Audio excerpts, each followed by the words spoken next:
Hello everyone, study class में आपका स्वागत है।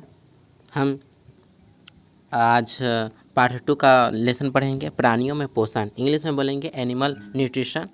इसको हम शॉर्टली से डिस्क्राइब करेंगे, प्रश्नोत्तर करेंगे। यदि आपके पास यह पुस्तक नहीं है तो हम डिस्क्रिप्शन में इसका PDF आपको दे देंगे, वहाँ से आप इसे डाउनलोड कर सकते हैं। तो बढ़ते हैं आगे पुस्तक की ओर। तो यहाँ पर हम पिछले पार्ट में पौधों में पोषण के बारे में पढ़े हैं। उसमें पोषण कितने प्रकार के था? उसमें पोषण 3 प्रकार का था, शाकाहारी, मांसाहारी और सर्वाहारी। शाकाहारी हम किसे कहेंगे? शाकाहारी मतलब जो घास पात फल वगैरह खा करके जिंदा रह जाता है तो उसे शाकाहारी कहेंगे। जैसे गाय, बैल, बकरी, हिरन, ये सब शाकाहारी में आ गए। मांसाहारी वह जीव जो मांस खा करके जिंदा रहता है उसे कहेंगे मांसाहारी। जैसे बाघ, शेर, ये सब मांसाहारी में आ गए। सर्वाहारी जो जानवर या जंतु मांस, मछली तथा साग सब्जी खाते रहता है, यानी जो शाकाहारी और मांसाहारी दोनों हो उसे कहेंगे सर्वाहारी। ऐसा समझ में। तो केवल वही जीव जिसके पास क्लोरोफिल है वही भोजन बनाता है अपने से। इसके अलावा जो भी है वह डिपेंडेंट होता है। तो अंतर्ग्रहण करने के भी बहुत सारे अलग अलग तरीके होते हैं। जैसे मधुमक्खी में फूलों का रस चूसते हैं, मेढक कीड़े मकोड़े पकड़कर खाते हैं और निगल जाते हैं। इसके बाद हम जानेंगे कि भोजन अंतर्ग्रहण। भोजन अंतर्ग्रहण की बहुत सारे विधियाँ होती हैं। अंतर्ग्रहण का मतलब है भोजन को किस प्रकार हम खाते हैं। हम खा करके हम भोजन को किस प्रकार खाते हैं। कोई ऐसे निगल जाता है, कोई चबा कर खाता है, कोई है सो कुटपात का यूज करता है। तो सबसे पहले हम जानेंगे एक कोशिकीय जंतु जिसके अंतर्गत प्रोटोजोआ आता है। प्रोटोजोआ के अंतर्गत बहुत सारे जीव हैं, जैसे अमीबा, पैरामीशियम, यूग्लिना, ये सब प्रोटोजोआ के अंतर्गत आते हैं। तो यहाँ पर आप देख रहे होंगे कि ये अमीबा है। अमीबा का अंतर्गत किस प्रकार होता है? तो कुटपात का यूज किया जाता है। यहाँ पर देखो कुटपात का निर्माण किया, और कुटपात मतलब पैर का निर्माण करता है, और यह ऐसा भोजन को पचा करके बाहर निकाल देता है। ये हो गया अमीबा में अंतर्ग्रहण। फिर आता है मधुमक्खी। मधुमक्खी फूलों के मकरंद यानी रस को चूसते हैं। यहाँ पर देखोगे मधुमक्खी द्वारा मकरंद चूसना, यहाँ पर मकरंद को चूसा जाता है, और ये है सो मध का निर्माण करते हैं। ये हो गया मधुमक्खी। अब आते हैं सर्प। सर्प जैसे अजगर अपने मुख से अपने आहार को पूरा निगल जाते हैं। यहाँ पर देखोगे अजगर है जो कोई भी वस्तु है उसको निगल जाते हैं। यहाँ पर मेढक है, उसको मेढक को निगल ले रहा है। मेढक, चूहा, ये सब को निगल जाता है और निगल करके पेट में ले जाता है, और वहीं ऐसो भोजन को तोड़ता है पेट में ही। उसके बाद आते हैं पक्षी। जैसे गौरैया अपनी चोंच से अनाज के दाने तथा कीड़े मकोड़े को पकड़कर खाती हैं। यहाँ पर देखोगे गौरैया है और ये पक्षी को चूंघते हैं, चुन कर खाते हैं। गौरैया के बाद आता है गिरगिट, जिससे टेटेंगा भी कहते हैं। ये जीवित कीड़ों को एक झटके से जीभ द्वारा लपेटकर मुंह के भीतर खींच लेती है। यहाँ गिरगिट यानी टेटेंगा, देखोगे यहाँ पे गिरगिट है। इसका जीभ बहुत बड़ा होता है, और ये देखोगे जीभ को कितना बड़ा करके ये कीड़े को पकड़ लिया है। ये गिरगिट द्वारा अंतर्ग्रहण को दर्शाया गया है। फिर आगे आते हैं चूहा अपने भोज्य पदार्थों को कुतर कर खाता है। कुतर कर में छोटे छोटे टुकड़े करके खाता है। देखोगे कि पुस्तक को भी काट के छोटा कर देता है, कपड़ा काट देता है, कोई भी चीज़ों को कुतर के नष्ट कर देता है। ये है चूहा। ये लोगों का, ये जीवों का अंतर्ग्रहण के बारे में बताया कि जीव अलग अलग तरीक़ा से अंतर्ग्रहण करते हैं। अब आते हैं अमीबा में पोषण कैसे होता है।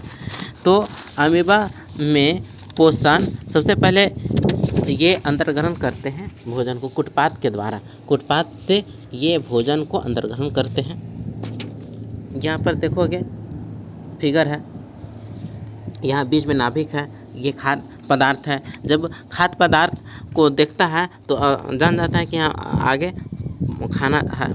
वहाँ पर कुटपाथ का निर्माण करता है। कुटपाथ में अपना पैर होता है, तो कुटपाथ का निर्माण करता है और भोजन के चारों ओर कुटपाथ से घेर लेता है। अमीबा अपने भोजन को देखता है कि जहाँ पर भोजन है वहाँ पर कुटपाथ से घेर लेता है और अंदर निकल लेता है।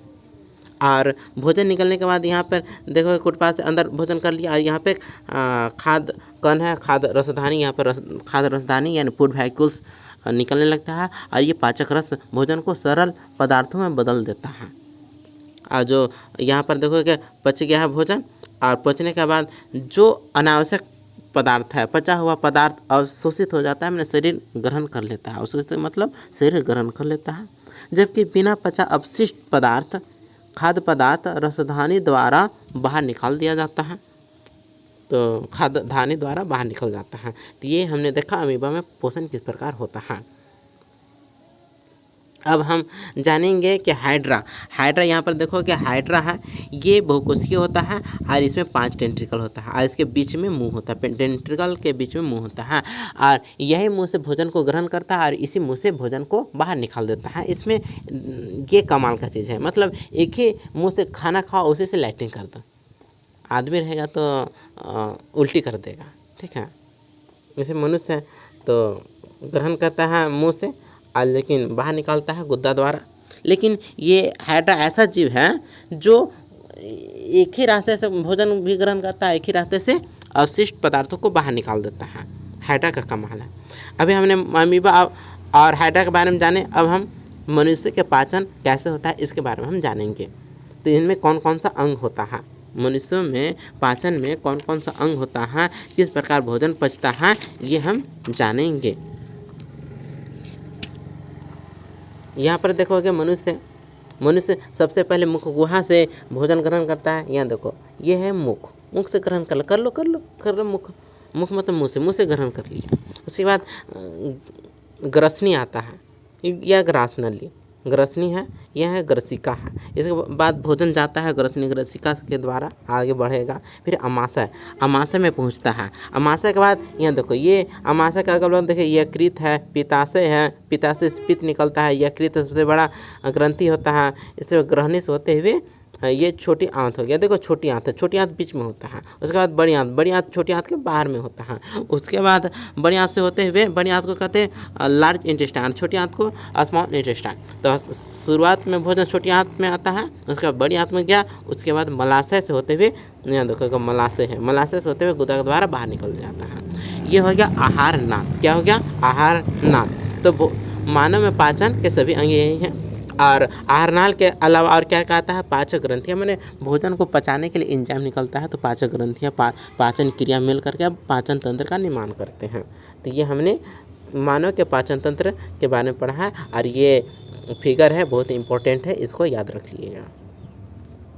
इसके बाद आता है मुख एवं मुख गुहा। हाँ, एक चीज़ और है, पोषण किस प्रकार से सरल पदार्थों में होता है। तो इसमें 5 प्रक्रिया से गुजरता है, जैसे इंजेशन, दूसरा डाइजेशन, एब्जॉर्प्शन, एसिमिलेशन और डेफिकेशन। तो सबसे पहले आता है इंजेशन, मतलब अंतर्ग्रहण। भोजन को प्राप्त करने के लिए खाने के मुँह से खाते हैं, उसे कहते हैं अंतर्ग्रहण। पाचन, हमारे पेट उसको पचा देता है, बहुत सारे एंजाइम वगैरह निकलता है, एसिड भी निकलता है, एसिड में HCl हाइड्रोक्लोरिक एसिड, उस भोजन को पचा देता है। अवशोषण मतलब हमारा शरीर पचे हुए भोजन को अवशोषित कर लेता है, हमारा ग्रहण कर लेता है, ब्लड एब्जॉर्ब कर लेता है, उसे कहेंगे अवशोषण। स्वांगीकरण मतलब जो हमने भोजन को अवशोषित किया वह शरीर में यूज होगा, चारों तरफ फैल जाएगा, उसे कहेंगे स्वांगीकरण, उससे ऊर्जा प्राप्त होगा। अब आते हैं बहिष्करण या निष्कासन, डेफिकेशन। इसमें अनपचा भोजन बाहर निकाल दिया जाता है। ये हो गया पाँचों ingestion, digestion, absorption, assimilation, defecation. अब आते हैं मुख एवं मुख गुहा। तो मनुष्य में कितने दांत होते हैं, कैसा दांत होता है, इसके बारे में हमको पढ़ना है। तो दांतों के द्वारा छोटे छोटे टुकड़ों में काटा तथा चबा दिया जाता है। कोई भी वस्तु है जो भोजन को खाते हैं तो उसको क्या कहते हैं? दांत से छोटा छोटा कर देते हैं। मुंह में लार ग्रंथियाँ रहती है जो 3 जोड़ी होती है। 3 जोड़ी होती है। 3 जोड़ी मतलब जोड़ी का मतलब जोड़ा 2 गो, 3 जोड़ी का मतलब 6 गो, 6 लार ग्रंथियाँ होती हैं। लार में एंजाइम एमाइलेज एंजाइम पाया जाता है। लार में कौन सा एंजाइम पाया जाता है? क्वेश्चन पूछ देगा कि 1 नंबर में लार में कौन सा एंजाइम पाया जाता है, तो कहेंगे एमाइलेज एंजाइम। अगर जटिल भोजन में क्या होता है? कार्बोहाइड्रेट स्टार्च के रूप में होता है। साधारण भोजन में बदल दे उसको कहेंगे माल्टोज, जो कार्बोहाइड्रेट का साधारण प्रकार है, इसमें बदल दिया जाता है।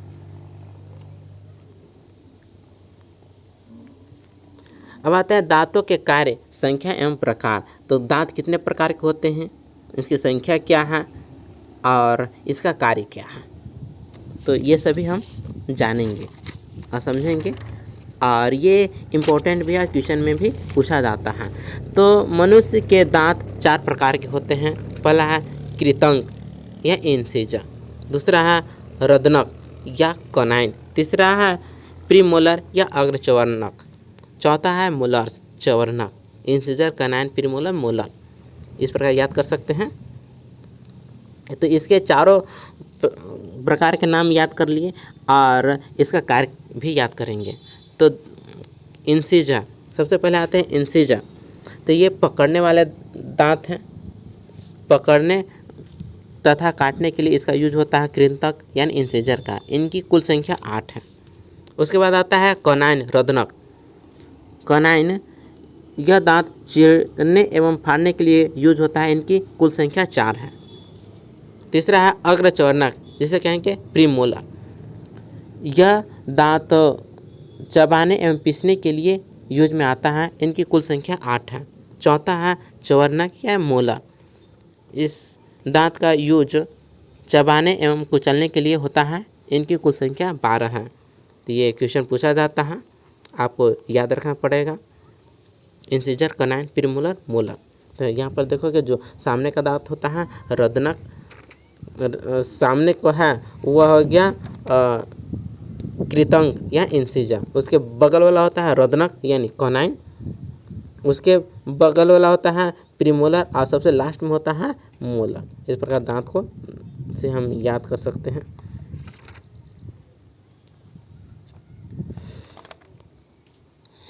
अब आते हैं विषम दंती क्या होता है। तो विषम दंती का मतलब है ऐसे अलग अलग दांत होता है।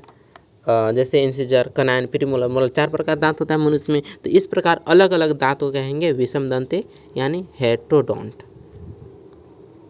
और समदंती किसे कहेंगे? एक ही तरह का दांत रहे तो होमोडोंट हो जाएगा। अब आते हैं दूध दांत और अस्थायी दांत। दांत 2 तरह का होता है। बचपन में बालक को दूध दांत का होता है, दूध पीते पीते दांत होता है और वह झड़ भी जाता है। और अस्थायी दांत, यह अस्थायी रूप से दांत होता है। यदि झड़ गया तो परमानेंटली झड़ जाएगा, इसका कोई यूज नहीं है। तो बचपन में जो दांत निकलते हैं उसे दूध के दांत यानी मिल्क टीथ कहते हैं। इसकी संख्या 20 है। 20 बाई 21 यानी इसका सिंबल होता है। 8 वर्ष की आयु तक ये दांत गिर जाते हैं। दूध के दांत 8 वर्ष की आयु होते होते ही गिर जाता है।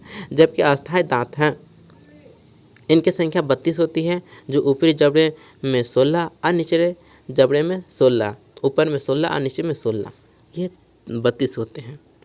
हमने अभी बताया भी 4 प्रकार के दांत हैं, कृतंक, रदनक, अग्रचवर्णक, चवर्णक। कृतंक 8 गो होता है, रदनक 4 गो, अग्रचवर्णक 8, चवर्णक 12। इस प्रकार हम देखेंगे तो 32 गो हो जाता है।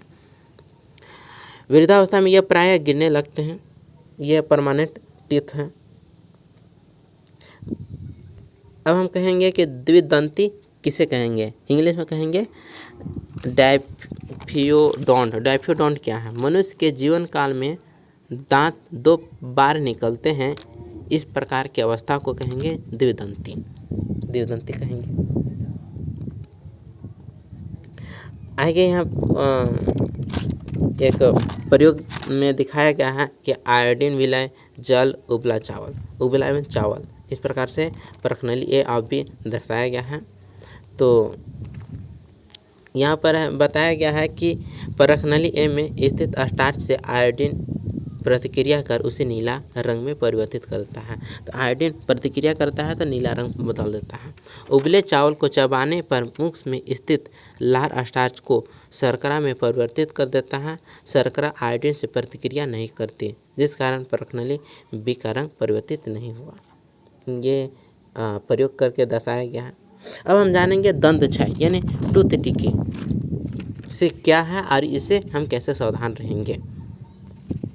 तो छोटे बच्चों जो अधिक टॉफियाँ खाते हैं उनके दांत सड़ जाते हैं, इसको कहेंगे दंत क्षय यानी टूथ डिके। मैंने दांत खराब हो जाना, जो टॉफ़ी वगैरह ज़्यादा खाता है उसका दांत खराब होने लगता है, जो मुंह हमेशा नहीं धोते रहता है उसका दांत खराब हो जाता है, टूटने लगते हैं, कीड़े लगने लगते हैं, इसको कहेंगे दंत क्षय टूथ डिके। सामान्यतः हमारे मुख में जीवाणु पाए जाते हैं जिससे हमें कोई हानि नहीं होती। खाना खाने के बाद अगर मुख ठीक से साफ नहीं करते हैं तो अनेक हानिकारक जीवाणु वृद्धि करने लगते हैं। हमारे सभी के मुंह में बैक्टीरिया होते हैं, जीवाणु होते हैं जो हानि नहीं करते, लेकिन यदि भोजन करने के बाद मुंह साफ नहीं किया तो वह खाद्य कण रह जाते हैं जिससे बैक्टीरिया पनपने लगता है और ये ऐसा दांत क्षय मैंने दांत को सड़ा देता है, गला देता है, इसे कहेंगे दंत क्षय। यहाँ पर देखोगे इस बच्चे के दांत ऐसे सड़ रहे हैं, तो टॉफ़ी कारण होता है, इसलिए माँ बाप कहते हैं कि टॉफ़ियाँ ज़्यादा न खाएं। अब आते हैं जीभ, टंग्स। जीभ है सो स्वाद के लिए जाना जाता है। यहाँ पर देखोगे जीभ है, जीभ के विभिन्न प्रकार का स्वाद अलग अलग होते हैं। तो है क्या सबसे बाहर में होता है मीठा, यहाँ पर देखोगे मीठा वाला भाग है, उसके बाद नमकीन, उसके बाद आता है खट्टा, उसके बाद आता है तीखा। तो हमारा जीभ 4 प्रकार के स्वाद को टेस्ट कर सकता है और अलग अलग सभी का जगह पर। तो सबसे बाहरी है मीठा, फिर नमकीन, खट्टा, तीखा। तो खट्टा मीठा खाया हो कभी, बचपन में खाया होगा या अभी जो खाया है, तो उसमें सब चीज़ रहता है खट्टा मीठा, लेकिन जीभ में जिस प्रकार अगर खट्टे वाले जगह पर गया तो खट्टा लगेगा, क्योंकि खट्टा मीठा को सबसे पहले हम जीभ के बीच में रखते हैं, तो इसलिए खट्टा बीच में तुरंत आ गया, उसके बाद मीठा, उसके बाद धीरे धीरे बाहर जाएगा तो उसको मीठा लगेगा, खट्टा मीठा, मैंने सब चीज़ तो है वहीं पर, लेकिन स्वाद बाहर वाला जीभ का अंग है सो मीठा ग्रहण करता है, फिर नमकीन, खट्टा, तीखा। तो इस प्रकार हम खट्टा तीखा का यूज हम जीभ के द्वारा हम स्वाद चख करके हम कर लेते हैं। अब आते हैं भोजन नली यानी ग्रास नली, इसको इंग्लिश में कहेंगे ओसोफेगस। जब हम भोजन को ग्रहण करते हैं तो मुख से भोजन ग्रास नली में चला जाता है। तो ग्रास नली में भोजन की गति इस प्रकार, जहाँ जहाँ भोजन जाता है वहाँ देखो संकुचित हो जाता है, भोजन ग्रास नली है। मुख गुहा से निकला हुआ भोजन ग्रास नली में चला जाता है और ग्रास नली गले एवं वक्ष से होते हुए जाती है। ठीक है, अगर आपको कभी उल्टी कहेंगे वोमिटिंग अगर हुई होगी तो देखा होगा मुँह कैसे खट्टा खट्टा लगता है, तो हमारा अमाशय खाए हुए भोजन को स्वीकार नहीं करता और बाहर निकाल देता है, इसको कहेंगे वोमिटिंग, उल्टी। तो इस प्रकार से बाहर निकल जाता है। उसके बाद भोजन अमाशय में पहुंचता है, इसको कहेंगे स्टोमक। यह यू आकार का होता है, यहाँ देखोगे यू आकार का शेप है, अमाशय यू आकार का है। यह ग्रास नली और छोटी आंत से ज्वाइंट होता है। अमाशय यू आकार का शेप होता है। आहनाल का सबसे चौड़ा भाग है, आहनाल जो भी है उसका चौड़ा भाग अमाशय होता है। यदि क्वेश्चन पूछ दिया कि अमाशय का सबसे चौड़ा भाग कौन कौन सा होता है, तो अमाशय सबसे चौड़ा भाग होता है, ये यू आकार का होता है। तो आहनाल में क्या क्या आता है, मुख आता है, ग्रास नली, अमाशय, छोटी आंत, बड़ी आंत, मलाशय, गुदा। इसमें सबसे चौड़ा भाग होता है अमाशय, स्टोमक चौड़ा भाग होता है। और ग्रास नली से भोजन अमाशय में जाता है, उसके बाद छोटी आंत में चला जाता है। अमाशय का आंतरिक स्तर जिसे श्लेष्मा झिल्ली कहते हैं, आंतरिक का स्तर यानी आंतरिक झिल्ली को कहेंगे, आंतरिक मेम्ब्रेन को कहेंगे श्लेष्मा झिल्ली। इसमें से हाइड्रोक्लोरिक अम्ल निकलता है, यह अम्ल है HCl, केमिस्ट्री में पढ़े होंगे HCl मतलब हाइड्रोक्लोरिक एसिड, तो यह हाइड्रोजन क्लोराइड भी कहते हैं। यह पाचक रस स्रावित करता है, इसे जठर रस भी कहते हैं। कहेंगे कि क्वेश्चन पूछेगा कि आमाशय से जो रस निकलता है, एंजाइम निकलता है या भोजन को पचाने के लिए पाचक रस निकलता है, उस रस को क्या कहेंगे? तो आपको लिखना पड़ेगा जठर रस। क्या लिखना होगा? जठर रस। अब जठर रस के बाद आता है क्षुद्रांत यानी छोटी आंत, इंग्लिश में बोलेंगे स्मॉल इंटेस्टाइन। यह आहार नाल का एक महत्वपूर्ण अंग है। आहार नाल महत्वपूर्ण अंग है और ये सबसे बड़ा होता है। यह आहार नाल का सबसे बड़ा लंबा भाग होता है, 7.5 मीटर लंबी अत्यधिक कुंडलित नली है। कुंडलित नली का मतलब है आपस में ऐसो बहुत ज़्यादा एरिया को एक ही जगह कंडेंस कर दिया गया है, कुंडलित कर दिया गया है। तो यहाँ छोटी आंत बीच में रहता है, बाहर में बड़ी आंत होता है। छोटी आंत की लंबाई है 7.5 मीटर और आहार नाल की सबसे बड़ी लंबी नली है छोटी आंत और सबसे चौड़ी है आमाशय। छोटी आंत की ग्रंथियों से एक प्रकार का रस निकलता है जिसे आंत्र रस कहते हैं। कौन सा रस कहते हैं? आंत्र रस कहते हैं। इसके साथ ही लीवर तथा अग्न्याशय, यकृत यानी लीवर, अग्न्याशय यानी पैनक्रियास का भी रस इसमें निकलता है। इसमें विलाय यानी छोटी छोटी अंगुली नुमा स्ट्रक्चर होता है जिसे कहेंगे विलाय। इसे विलाय यानी दीर्घ रोम अथवा रसांकुर, यहाँ पर देखोगे अंदर का भाग है जो अंगुली नुमा स्ट्रक्चर होता है, अंगुली नुमा स्ट्रक्चर होता है जिसे रसांकुर यानी दीर्घ रोम भी कहते हैं। विलाय ये भोजन को पचा हुआ भोजन अवशोषित करने में मदद करता है। यहाँ अब चलेंगे यकृत। यकृत को कहेंगे लीवर। लीवर सबसे बड़ा ग्रंथि है। कहेगा क्वेश्चन में कि सबसे बड़ा ग्रंथि कौन से है, तो कहेंगे यकृत। और यहाँ पर देखो ग्रास नली है, आमाशय है, अग्न्याशय, पित्ताशय, पित्त निकलता है, ग्रहणी, अग्न्याशय है। इसके फिगर के बारे में जानेंगे। इतना सारा स्ट्रक्चर होता है। यकृत से भी निकलता है, अग्न्याशय से भी रस निकलता है। यकृत गहरे लाल भूरे रंग की ग्रंथि है। यकृत क्या है? गहरे लाल भूरे रंग की ग्रंथि है जो उदर के ऊपरी भाग में दाहिनी ओर उपस्थित होता है। यह शरीर की सबसे बड़ी ग्रंथि है। यकृत सबसे बड़ी ग्रंथि है। यह पित्त निकलता है जो एक थैले में संग्रहित हो जाता है जिसे कहेंगे पित्ताशय। अब आता है अग्न्याशय की ओर। तो अग्न्याशय से जो पाचक रस निकलता है उसे कहेंगे अग्न्याशिक रस। यह भोजन को पचाता है, कार्बोहाइड्रेट एवं प्रोटीन प्रक्रिया करके इनको सरल रूप में बदल देता है। अग्न्याशय किन चीज़ों को पचाता है? कार्बोहाइड्रेट और प्रोटीन को पचाता है। आंशिक रूप से पचा भोजन अब क्षुद्रांत यानी छोटी आंत से निचले भाग में पहुंचता है। अब धीरे धीरे बड़ी आंत में पहुंच रहा है। आंत्र रस पाचन क्रिया को पूर्ण कर देता है। आंत्र रस किसे कहेंगे? छोटी आंत से जो रस निकलता है, पाचक रस निकलता है, उसे कहेंगे आंत्र रस। यह भोजन को पूर्ण रूप से पचा देता है। कार्बोहाइड्रेट सरल शर्करा में बदल देता है, वसा अम्ल में बदल देता है, वसा अम्ल एवं ग्लिसरॉल में बदल देता है, प्रोटीन एमिनो अम्ल में परिवर्तित कर देता है। तो ये क्वेश्चन पूछता है कि कार्बोहाइड्रेट किस चीज़ में बदलता है, तो ग्लूकोज या सरल शर्करा में बदल देता है। आपके क्वेश्चन में दिया हुआ है सरल शर्करा में बदल देता है। और वसा किस चीज़ में बदलता है, तो वसा अम्ल एवं ग्लिसरॉल में बदल देता है। यह आपको क्वेश्चन में पूछता है, आप ऐसा यहाँ से याद कर सकते हैं। अब आएगा प्रोटीन। प्रोटीन किन चीज़ों में बदल देता है, तो एमिनो अम्ल में परिवर्तित कर देता है। ये 3 चीज़ आपके क्वेश्चन में हमेशा पूछा जाता है, आपको हमेशा याद रखना है। रसांकुर की सतह से पचे हुए भोजन का अवशोषण होता है, समझ गए। तथा रुधिर वाहिकाओं में चला जाता है। अवशोषित होकर के रुधिर में चला जाता है, यानी ब्लड में चला जाता है। अवशोषित पदार्थ का स्थानांतरण किसके द्वारा होता है? रुधिर वाहिकाओं द्वारा होता है और यहाँ से शरीर के सभी भागों में पहुँच जाता है, जिसे कहेंगे स्वांगीकरण यानी एसिमिलेशन। यानी पचा हुआ भोजन अवशोषित होकर के उसके बाद अवशोषण के बाद ब्लड के द्वारा शरीर के सभी भागों में पहुँचा दिया जाना स्वांगीकरण यानी एसिमिलेशन कहा जाता है।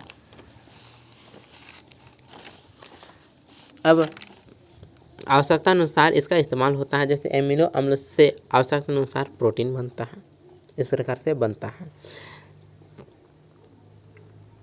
और जो अनपचा भोजन है बड़ी आंत से मलाशय में एकत्रित हो जाता है और गुदा के द्वारा बाहर निकाल दिया जाता है, इसको कहेंगे एक्सक्लेस, बाहर निकाल दिया जाता है, डेफिकेशन हो गया। अब आते हैं बड़ी आंत, जिसे कहते हैं लार्ज इंटेस्टाइन। तो लार्ज इंटेस्टाइन की लंबाई 1.5 मीटर होता है। यह क्षुद्रांत की अपेक्षा चौड़ा एवं छोटी होती है। स्मॉल इंटेस्टाइन की अपेक्षा छोटा होता है और चौड़ा भी होता है। यह अपशिष्ट पदार्थ को मलाशय में भेजता है और मलाशय के बाद गुदा के द्वारा बाहर निकाल दिया जाता है, जिसे कहेंगे उत्सर्जन, बाहर निकाल देने की क्रिया। गुदा के द्वारा बाहर निकाल दिया अपशिष्ट पदार्थों को, उसे कहेंगे उत्सर्जन।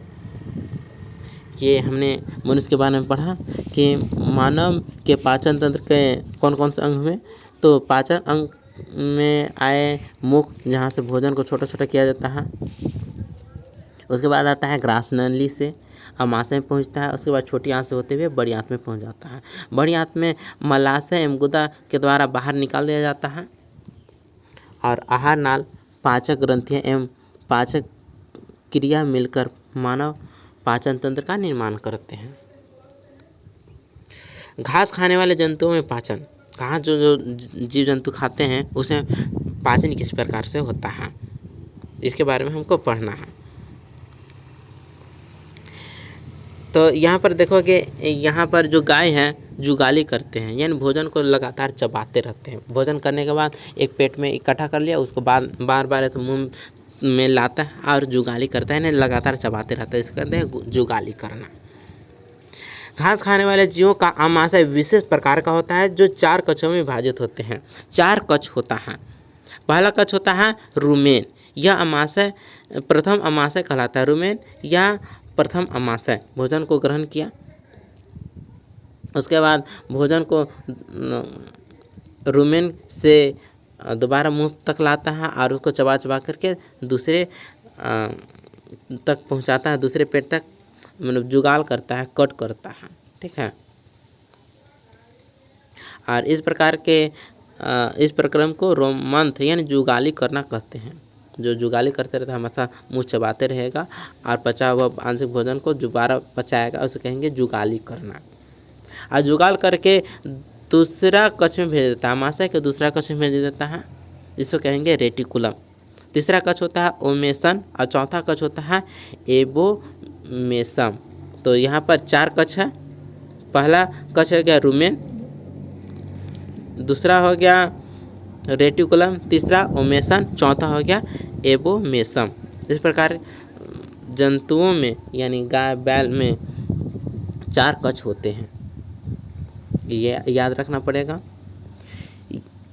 याद करने के लिए और भी है कि सेलुलोज की मात्रा घास में बहुत ज़्यादा होती है, जो एक प्रकार का कार्बोहाइड्रेट है। मानव या अन्य जंतु इसका पाचन क्यों नहीं कर पाते हैं? क्योंकि मानव में सेलुलोज को पचाने के लिए उपयुक्त बैक्टीरिया नहीं होता है, जबकि गायों में सेलुलोज को पचाने के लिए बैक्टीरिया होता है, जो कार्बोहाइड्रेट को अत्यंत छोटे भागों में विखंडित कर देता है। अब कुछ जानने योग्य बातें हैं। मानव शरीर शाकाहारी जंतुओं की तरह सेलुलोज का पाचन नहीं कर पाता है। क्यों नहीं कर पाता है? क्योंकि उनकी आंत में जीवाणु एवं सेलुलोज को पचाने के लिए जरूरी एंजाइम उपस्थित नहीं होते। सेलुलोज का मनुष्य नहीं पचा पाता है, जबकि गाय बैल सेलुलोज को पचा देते हैं।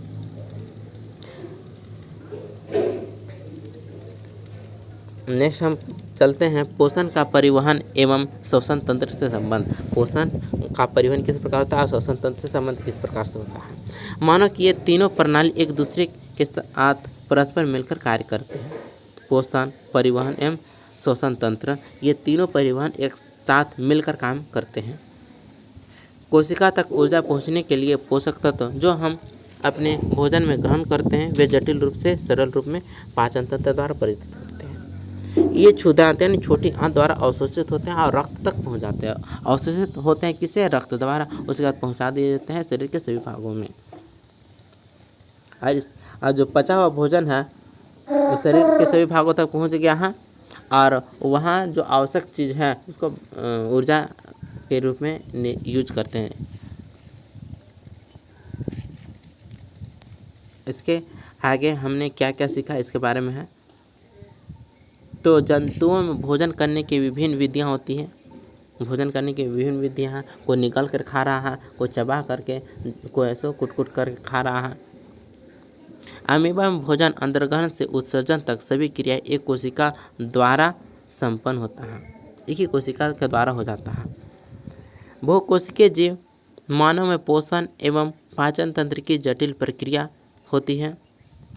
मानव में पोषण बहुत सारे चरणों से गुजर के पचता है, जैसे मुख में गया, ग्रासनली में, आमाशय में, छोटी आंत, क्षुद्रांत, बड़ी आंत यानी बृहदांत में, मलाशय और गुदा से बाहर निकल जाता है। इसमें बहुत सारे ग्रंथियाँ पाचक रस कार्य करता है। मानव के 4 दांत होते हैं, कृंतक, रत्नक, चौनक, अग्रचौनक, इंसिजर, कैनाइन, प्रीमोलर, मोलर। और 2 बार दांत जन्म लेता है, एक होता है दूध का दांत और एक होता है परमानेंट टीथ, जो बुढ़ापा में भी झड़ने लगता है।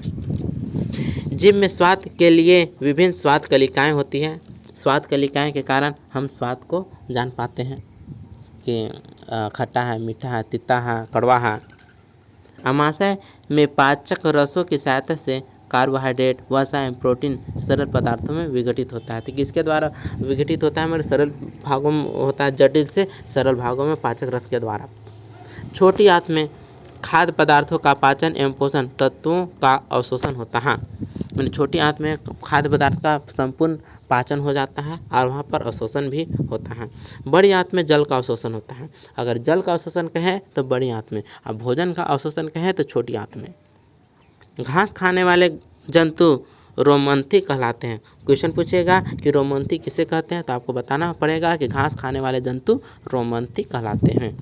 वे पत्तियों का अंतर्ग्रहण तीव्रता से करके उन्हें निगल जाते हैं, परंतु कुछ अंतराल के बाद भोजन पुनः मुख में आ जाता है और जंतु धीरे धीरे जुगाली करते हैं, जुगाली पोगरी करते रहते हैं।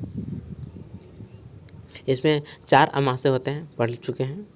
मानव पाचन तंत्र में कौन कौन सा भाग होता है? मुख, गुहा, ग्रसिका, आमाशय, क्षुद्रांत, बृहदांत के आगे अंत में मलाशय में समाप्त हो जाता है और गुदा द्वारा बाहर निकल जाता है।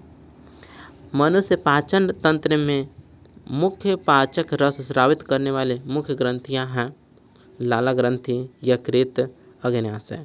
ये मुख्य पाचक रस है। अंतर्ग्रहण, पाचन, अवशोषण, स्वांगीकरण एवं निष्कासन मानव पाचन तंत्र के प्रक्रम है। अंतर्ग्रहण यानी इंजेक्शन कहेंगे, भोजन को मुख के द्वारा, मुख से लेकर के चबा चबा के शरीर के अंदर डाल दिए, उसको कहेंगे अंतर्ग्रहण। पाचन, भोजन का पाचन करते हैं, पचा करके जटिल से सरल में कर देते हैं पचाकर। उसके बाद अवशोषण, जो पचा हुआ भोजन रक्त में चला जाता है, इसे कहेंगे अवशोषण। स्वांगीकरण, पचा हुआ भोजन रक्त से शरीर के सभी भागों में पहुंचा दिया जाता है, उसे कहेंगे स्वांगीकरण। निष्कासन या डेफिकेशन हो गया, जो अनपचा भोजन है मलाशय में एकत्र होता है और गुदा के द्वारा बाहर शरीर से बाहर निकल जाता है, इसे कहेंगे निष्कासन। पाचन तंत्र के प्रक्रम है। अब आते हैं क्वेश्चन की ओर, इसका सवाल जवाब भी करेंगे और इसका प्रश्न उत्तर भी करते रहेंगे, ठीक है। तो अमीबा अपने कुटपातों का उपयोग निम्न में से किस कार्य के लिए करता है? तो पहला का आंसर सी है, सही जवाब होगा सी, भोजन ग्रहण एवं गति करने के लिए। दूसरा क्वेश्चन है, निम्न वाक्यों को ध्यान से पढ़िए। पहला ऑप्शन है पतली झिल्ली युक्त होता है। दूसरा, रसांकुर में पतली रक्त नलिकाओं का जाल होता है। तीसरा, रसांकुर की सतह पर छोटे छिद्र होते हैं जिनसे भोजन आसानी से जा सकता है। चौथा, रसांकुर अंगुलीनुमा संरचना होती है। इन वाक्यों में से उस विकल्प को चुनिए जिसके द्वारा रसांकुर भोजन के अवशोषण में मदद करता है। तो इसका सही जवाब होगा दूसरा का बी है, ख, ग और घ, ये सही होगा। अब आते हैं आगे तीसरा, रिक्त स्थानों की पूर्ति कीजिए। पहला ऑप्शन है मानव में सबसे बड़ी ग्रंथि डॉट है, तो सबसे बड़ी ग्रंथि यकृत है। मानव में सबसे बड़ी ग्रंथि यकृत है। दूसरा, छोटी आंत की भीतरी सतह पर अंगुली नुमा संरचनाओं को क्या कहते हैं, तो रसांकुर कहते हैं। तीसरा, अमीबा अपना भोजन रिक्त स्थान में पचाता है, तो कहाँ पचाता है, खाद्यान्नी में पचाता है। चौथा, अमीबा में स्वाद पहचान के लिए डॉट होती है, तो क्या होती है, कलिकाएं होती हैं। अब आते हैं चौथा प्रश्न की ओर, अमीबा अपना भोजन ग्रहण किस अंग के द्वारा करता है, तो इसका सही जवाब होगा कुटपाद। तो अमीबा अपना भोजन कुटपाद के द्वारा ग्रहण करता है। पांचवा क्वेश्चन है, मानव के पाचन तंत्र के सभी अंग का नाम लिखिए। सही जवाब है, मानव के पाचन तंत्र के सभी अंगों के नाम निम्नलिखित है। मुख, ग्रास नली, अमाशय, छोटी आंत या बृहदांत, बड़ी आंत या बृहदांत, मलाशय एवं गुद्दा। आहार नाल, पाचक ग्रंथियां तथा पाचन क्रिया मिलकर मानव पाचन तंत्र का निर्माण करते हैं। छठा क्वेश्चन, गाय के अमाशय के पहले अक्ष का नाम बताइए। तो पहले अक्ष का नाम है रुमेन या प्रथम अमाशय। सातवां क्वेश्चन है, निम्नलिखित खाद्य घटक के पाचन के उपरांत परिवर्तित उत्पाद के नाम बताइए। तो कार्बोहाइड्रेट से बनता है ग्लूकोज या सरल शर्करा। वसा विखंडित होकर के वसी अम्ल एवं ग्लिसरॉल में परिवर्तित हो जाता है। प्रोटीन ऐसा एमिनो अम्ल में परिवर्तित हो जाता है। अब आते हैं आठवां क्वेश्चन की ओर। तो मिलान करना है, खंड अ और खंड ब, इसे मिलान करना है। तो लार ग्रंथि इसका ऑप्शन है तीसरा, लार रस रावित करना। अमाशय, इसका सही जवाब है चौथा, अम्ल का निर्मोचन। यकृत का सही ऑप्शन है पहला, पित्त रस का स्रावन। डी, मलाशय, इसका सही जवाब है दूसरा, बिना पचे भोजन का भंडारण। क्षुद्रांत का सही ऑप्शन है पाचन का पूरा होना। बृहदांत, इसका सही जवाब है जल का अवशोषण। अब नेक्स्ट क्वेश्चन की ओर आते हैं। क्वेश्चन नंबर 9, मनुष्य के दांत के प्रकार एवं उनके कार्य लिखिए। तो मनुष्य के दांत के प्रकार एवं उनके कार्य निम्नलिखित हैं। दांतों के प्रकार, दांतों के कार्य। पहला दांत है कृतंत, इंसिजर, इसका कार्य है पकड़ने एवं काटने के लिए। इनकी कुल संख्या 8 है। दूसरा प्रकार का दांत है रदनक, कनाइन, इसका कार्य है चीरने एवं फाड़ने के लिए। इनकी कुल संख्या 4 है। तीसरा प्रकार का दांत है अग्रचवर्णक, इसे इंग्लिश में प्रीमोलर्स कहेंगे। इसका कार्य है चबाने एवं पीसने के लिए। इनकी कुल संख्या 8 है। चौथा प्रकार का दांत है चवर्णक, जिसे इंग्लिश में मोलर्स कहेंगे। इनका कार्य है चबाने एवं कुचलने के लिए। इनकी कुल संख्या 12 है। तो मनुष्य के पाचन तंत्र का एक नामांकित चित्र बनाइए। तो आपको एक चित्र छाप देना है पाचन तंत्र का। इसमें मुख, ग्रास नली, अमाशय, छोटी आंत, क्षुद्रांत, बड़ी आंत, बृहदांत, मलाशय एवं गुद्दा छापना है। क्वेश्चन नंबर 11 है, मनुष्य के पाचन तंत्र और घास खाने वाले जीवों के पाचन तंत्र में एक प्रमुख अंतर बताइए। तो घास खाने वाले जीवों के पाचन तंत्र में सेलुलोज को पचाने के बैक्टीरिया होता है, जबकि मानव के पाचन तंत्र में सेलुलोज का पाचन नहीं होता है। क्वेश्चन नंबर 11 आते हैं, अमीबा में पोषण सचित्र बताइए। तो चित्र में आप देख सकते हैं कि अमीबा में पोषण किस प्रकार से होता है। पहले कुटपाद का निर्माण करता है, उसके बाद रसधानी और बाहर से निकाल देता है। तो इसका सही जवाब लिखेंगे, अमीबा में भोजन के चारों ओर कुटपाद से घेर लेता है और अंततः निगल लेता है। खाद्यधानी फूड वैक्यूल्स में पाचक रस भोजन को सरल पदार्थों में बदल देता है। पचा हुआ खाद्य पदार्थ अवशोषित हो जाता है, जबकि बिना पचा अपशिष्ट खाद्य पदार्थ खाद्यधानी द्वारा बाहर निकाल दिया जाता है। अब आते हैं क्वेश्चन नंबर 13 की ओर। क्वेश्चन है, गीता और सोहन जल्दबाजी में अपना भोजन ग्रहण कर रहे थे ताकि वो दोनों जल्दी से मध्यावकाश में खेलने के लिए बाहर जा सके। अचानक सोहन को खांसी आने लगी। क्या आप सोहन के अचानक खांसने का कारण बता सकते हैं? अपने मित्रों से इस बारे में चर्चा कीजिए। इसका सही जवाब है, गीता और सोहन जल्दबाजी में अपना भोजन ग्रहण कर रहे थे। जल्दी जल्दी भोजन करने के क्रम में भोजन का कोई कण या टुकड़ा श्वास नली में चला जाता है और हमें खांसी आने लगती है। बार बार खांसने से वह टुकड़ा बाहर आ जाता है। सोहन के अचानक खांसने का कारण भोजन का टुकड़ा श्वास नली में चला जाना हो सकता है। क्वेश्चन नंबर 14, क्या हम केवल हरी सब्जियां एवं घास खाकर जीवन निर्वाह कर सकते हैं? सही जवाब है, नहीं। हम केवल हरी सब्जियां एवं घास खाकर जीवन निर्वाह नहीं कर सकते हैं। हमें पोषक तत्वों जैसे कार्बोहाइड्रेट, प्रोटीन, वसा, खनिज लवण, विटामिन और जल सभी की आवश्यकता है। हमें जिंदा रहने के लिए ऊर्जादायक पदार्थ जैसे कार्बोहाइड्रेट तथा शरीर निर्माण के लिए प्रोटीन की भी आवश्यकता है। अतः हम केवल हरी सब्जियां एवं घास खाकर जीवन निर्वाह नहीं कर सकते हैं। इस प्रकार ये क्वेश्चन समाप्त होता है। Thank you.